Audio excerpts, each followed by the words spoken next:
शिव शिव शिव शिव ओम नमः शिवाय। नमस्कार मैत्रिणींनो, नमामि शमीशान निर्वाण रूपम विभूम व्यापकम ब्रह्मवेद स्वरूपम निजम निर्गुणम निर्विकल्पम निरीहम चिदाकाशमाकाशवासम भजेहम। श्री शिवाय नमस्तुभ्यम, हर हर महादेव। नमस्कार मैत्रिणींनो, 23 जून या दिवशी आहे सोमवार। सोमवारचा प्रदोष आणि शिवरात्र बघा असा 700 वर्षांनी योग जुळून आलेला आहे। तर या दिवशी भगवान शिवाचे तत्व म्हणजे पृथ्वी तलावावर प्रदोष काळात शिवतत्व जास्त प्रमाणात जागृत असतात।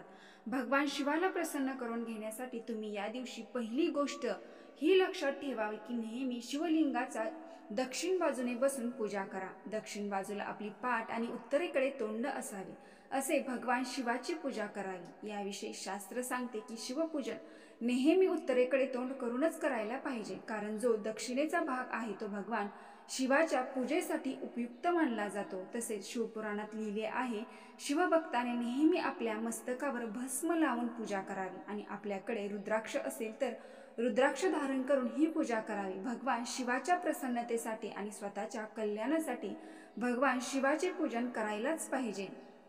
जर भगवान शिवाची तुम्ही नित्य पूजा घरात करत असाल तर घरातील शिवलिंगावर किंवा शिवालयातील शिवलिंगावर 1 लोटा जल नित्य अर्पण करावे। 1 लोटा जल आपले भाग्य सुधारावे। नित्य पूजनामध्ये साधे जल जरी अर्पण केले किंवा जलात थोडासा भस्म टाकून ते जल अर्पण केले, तीळ टाकून ते जल अर्पण केले, जलामध्ये थोडेसे अत्तर टाकून ते जल अर्पण केले किंवा 1 लोटा जलामध्ये थोडेसे कापूर टाकून ते जल अर्पण केले। शिवाचा भक्त जर कापूर टाकून जल अर्पण करतो तर ते जल भगवान शिवाला अतिशय प्रिय असते। आपल्या जीवनामध्ये असा एक नियम सदैव लक्षात ठेवावा की तुमच्या बाकीचे कुठलेही व्रत वैकल्य करायची गरज पडणार नाही। भगवान भोलेनाथ भोले भंडारी आपले आहेत, आपल्या भक्ताची झोळी सदैव भरतील। तुम्ही जर प्रदोष व्रत करत नसाल किंवा करू शकत नसाल तर प्रदोष दिवशी प्रदोष काळामध्ये संध्याकाळी प्रदोष काळाच्या अंतर्गत भगवान शिवाच्या मंदिरात जाऊन फक्त 1 लोटा जल मात्र 1 बेलपत्र भगवान शिवाला अर्पण केल्याने संपूर्ण प्रदोष व्रत केल्याचे पुण्यफळ प्राप्त होते। सोमप्रदोष व्रताने सर्व दुर्भाग्य दूर होते। सोमवार आणि सोमप्रदोष भगवान शिवाचा प्रिय व्रत आहे। हे व्रत पूर्ण मनाने पाळल्यास निश्चित फळ प्राप्त होते। सोमप्रदोष दिवशी कुठलाही केलेला उपाय भगवान शिवाच्या आशीर्वादाने फलदायी ठरतो। हे व्रत मनोभावे केल्याने मुलांसाठी फायदेशीर मानले जाते। त्यामुळे सोमप्रदोषच्या दिवशी मुलांच्या जीवनात अडचणी येत असतील तर या दिवशी सर्वप्रथम शिवपुत्र श्री गणेशाची पूजा करावी। श्री गणेशाला 1 दुर्वा अर्पण करून भगवान शिवाला आपल्या मुलाच्या सुखमय जीवनासाठी प्रार्थना करा। तसेच सोमप्रदोष दिवशी बैलाला हिरवा चारा खायला घाला। बैल हे नंदीचे रूप आहे, म्हणून या दिवशी आवर्जून बैलाला हिरवा चारा खायला घाला। तसेच तुम्हाला दिवसभर शक्य होईल तितकं या मंत्राचं पठण करावे। ओम पितृदेवाय नमः, ओम कुलदेवताय नमः, ओम कुलदेवाय नमः। शक्य असल्यास 108 वेळा फक्त या मंत्राचं बसल्या बसल्या जप करा। आता आपण नवीन वर्षात प्रथम 700 वर्षांनी असा 3 शुभ संयोग घेऊन आलेला आहे। आपल्या जीवनातील दुःख, दारिद्र्य, कष्ट संपवणारे भगवान शिवाचे काही प्रभावी उपाय बघूयात। खूप तकलीफमध्ये जीवन चालू असेल, कोणीच हात पकडणारे नसेल, सांभाळणारा कोणी नसेल, दुःख कोणाला सांगू शकत नसाल तर सोमवारच्या प्रदोषला 3 बेलपत्र घेऊन एका बेलपत्रावर पिवळं चंदन, दुसऱ्या बेलपत्रावर लाल चंदन आणि एका बेलपत्रावर पाण्याने ओले केलेले 11 तांदूळ ठेवावेत। प्रथम पिवळे चंदन अर्पण केलेले बेलपत्र, त्यानंतर लाल चंदन लावलेले बेलपत्र, त्यानंतर 11 तांदूळ अर्पण केलेले बेलपत्र ठेवून उजव्या हातामध्ये घेऊन ओम नमः शिवाय किंवा षडाक्षरी मंत्र श्री शिवाय नमस्तुभ्यम या मंत्राचा जप करत भगवान शिवाला अर्पण करावे। भगवान शिव तुमची इच्छा नक्की पूर्ण करतील। 2. बघा, सोमवार आणि सोमप्रदोष आणि शिवरात्र हे एकेच दिवशी आल्यामुळे भगवान शिवाला हे दिवस समर्पित आहेत। म्हणून ज्या व्यक्तीला उद्योगधंद्यामध्ये लॉस होतोय, बिझनेस खालावत आहे, तर तुम्ही या दिवशी भगवान शिवाच्या शिवपिंडीवर उसाच्या रसाने अभिषेक करावा। ज्यांना असं वाटते की आपल्याकडे पैसे टिकत नाहीत, लक्ष्मी स्थिर राहत नाही, कर्ज वाढतच चाललेले आहे, 3 गोमती चक्र भगवान शिवाच्या शिवलिंगावर अर्पण करावे। तसेच घरामध्ये सतत एका व्यक्तीचं आरोग्य बिघडत असेल तर सोमप्रदोष दिवशी विशेष करून आदल्या दिवशी बेलपत्र तोडून ठेवावेत आणि 11 बेलपत्र ओम महाकालेश्वराय नमः या मंत्राचा जप करत अर्पण करावे। 3. सोमप्रदोष दिवशी ब्रह्ममुहूर्तावर उठून भगवान भोलेनाथांचे मनोभावे ध्यान करावे. अंघोळीच्या पाण्यात काळे तीळ टाकून स्नान करावे. भगवान शिव आणि पितर प्रसन्न होतील. 4.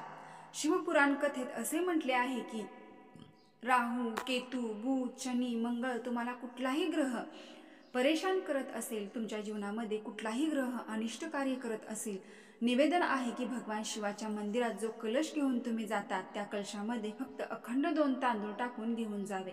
पूर्ण श्रद्धेने आणि विश्वासाने ते जल भगवान शिवाला समर्पित करा. माझ्या भोलेनाथाच्या आशीर्वादाने जे काही राहू, केतू, बुध, शनी, मंगळ ग्रह आहेत ते अनुकूल होतात. 5. सोमवार, सोमप्रदोष आणि शिवरात्री तसेच त्रयोदशीच्या दिवशी कोणत्याही प्रवाहित जल जवळ म्हणजे तलाव, नदीकाठी जाऊन कुठल्याही पिठाची 11, 21, 108 गोळे तयार करून माशांना खाऊ घालावे. असाही लोकांना खाऊ घालावे किंवा अन्न, कपडे, काळे तीळ, छत्री इत्यादी दान केल्याने पितर प्रसन्न होतील. तसेच भगवान शिवाला 11 अखंड अक्षता अर्पण केल्याने शुक्र ग्रह बलवान होतो आणि धन, सुख, समृद्धी प्राप्त होते. 6. प्रदोष शिवरात्री सोमवार एकेच दिवशी येत असेल तर त्रिवेणी स्नान करण्यासाठी प्रयागात जातात. परंतु माझ्या भोलेनाथाची त्रिवेणी तिथेच बनवली आहे. जो व्यक्ती शिवरात्री दिवशी माझ्या मंदिरात मनोभावे दिवा प्रज्वलित करेल किंवा बेलपत्राच्या झाडाखाली दिवा प्रज्वलित करेल त्या व्यक्तीच्या घरामध्ये सदैव लक्ष्मी राहील. 7. सोमवारच्या दिवशी सोमप्रदोष दिवशी शिवरात्री येते त्या दिवशी 21 बेलपत्रांवर चंदनाने ओम नमः शिवाय किंवा जय श्रीराम लिहा आणि भक्तिभावाने ते बेलपत्र भगवान शिवशंकरांच्या चरणी अर्पण करा. यामुळे तुमची कितीही कठीणातील कठीण इच्छा असो, मनोवांछित इच्छा असो, ती भगवान शिव नक्की पूर्ण करतील. हा उपाय तुम्ही घरच्या शिवलिंगावर केला तरीही चालेल. 8. सोमप्रदोष तिथीला शिव आणि पार्वतीची एकत्र पूजा करा आणि ओम गौरी शंकराय नमः या मंत्राचा जप करा आणि आपल्या क्षमतेनुसार कोणतेही मंदिरात करा. या उपायाने तुमच्या विवाहित जीवनातील अडथळे दूर होऊन नातेसंबंध सुरळीत आणि सुखमय चालेल. जीवनातील सर्व समस्या दूर होतील आणि घरात सुख, समृद्धी, सुखाचे आगमन होईल. 9. एखाद्या व्यक्तीच्या जीवनामध्ये खूप प्रयत्न करतात पण त्यातून बाहेर पडता येत नाही. एक कष्ट झाले की दुसरे कष्ट, दुःख, त्रास देत असेल तर 5 कमलगड्डे, 5 बेलपत्र एका तांब्याच्या पात्रामध्ये पाणी भरून त्यामध्ये 5 कमलगड्डे आणि 5 बेलपत्र टाकावे. आपल्या उजव्या हातामध्ये ते पात्र घेऊन श्री शिवाय नमस्तुभ्यम या मंत्राचा 5 वेळा स्मरण करून तुम्हाला जी तकलीफ आहे, त्रास आहे ती हृदयापासून भगवान शिवाला सांगून तो कलश मस्तकाला लावून कुठल्याही एकांतेश्वर महादेवाला तुमची कामना करून समर्पित करावे. 1 बेलपत्र, 1 कमलगड्डा उचलून आपल्या घरामध्ये आणावा. जो त्रास खूप होत आहे तुम्हाला 5 दिवसाच्या आत त्यातून आराम मिळेल. 10. सोमप्रदोष दिवशी भगवान शिवाला जव आणि 1 लोटा जल मनोभावे अर्पण करा.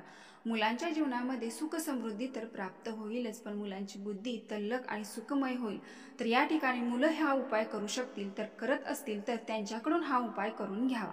11. सोमप्रदोष व्रताच्या दिवशी सूर्योदयानंतर आणि सूर्यास्तापूर्वी दोन्ही प्रकारे भगवान शिव पार्वतीची पूजा करा. अशा प्रकारे पूजा केल्याने जातक किंवा न कळत झालेल्या पापांचे प्रायचित्त होते. तसेच या दिवशी शिवलिंगावर गुळ आणि तूप मिसळलेल्या पाण्याचा अभिषेक केल्यास सतत घरात लक्ष्मीचा वास राहतो आणि केलेल्या कष्टातून धनसंपत्ती मिळण्याचे मार्ग मोकळे होतात. 12. सोमप्रदोष व त्या दिवशी कच्चे दूध घेऊन त्यात काळे तीळ टाकून नमो महाकालेश्वराय रुद्राय नमः या मंत्राचा उच्चार करत भगवान शिवाचा अभिषेक करावा आणि तिळाच्या तेलाचे दान करावे. या उपायाने पुत्र दोषापासून मुक्ती मिळण्यास सोबतच पितरांच्या आत्म्यांनाही शांती मिळते आणि त्यांच्या आशीर्वादाने तुमची कीर्ती आणि वैभव सर्व दिशांनी वाढेल आणि धनाचा मार्ग खुला होईल. 13. सोमप्रदोष दिवशी भगवान शिवाला बेलाबरोबर हरिसिंगाराची फुले म्हणजेच प्राजक्ताची फुले मनोभावे अर्पण करा. एखाद्यानं सुंदर ध्यान जीवनसाथी मिळवण्यास भगवान शिव मदत करतात आणि घरात सुख संपत्ती सातत्याने वाढेल. ज्याला गुडघ्याचा त्रास आहे त्यांनी हा उपाय आवर्जून करावा. 1 लोटा जल आणि हरसिंगाराचे फूल भगवान शिवाला अर्पण करून प्रार्थना करावी. 14. चंद्रदोषापासून मुक्ती मिळवण्यासाठी ज्या लोकांच्या कुंडलीत चंद्रदोष आहे त्यांच्यासाठी सोमप्रदोष व्रत खूप खास आणि प्रभावी मानले जाते. या दिवशी भगवान शिवाची आराधना उपासना करून ओम पुत्राय सोमाय नमः या मंत्राचा जप करावा.